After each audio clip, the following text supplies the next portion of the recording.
আবু সুফিয়ান আবু লাহাব ডাক দিয়েছিল, নেতা করবা, সারা জীবন বাপদাদার ধর্ম মানলে এখন ভাতিজারে নতুন ধর্ম গ্রহণ করে কলঙ্কিত হবা।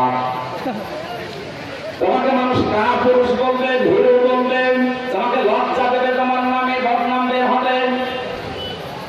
আবু তালেব ওই দিন বলেছিলেন, ভাতিজা মুহাম্মদ, তোমাকে আমি ভালোবাসি, কিন্তু তোমার এই কালেমাটা করতে পারলাম না, তুমি আমার মাফ করে দিও।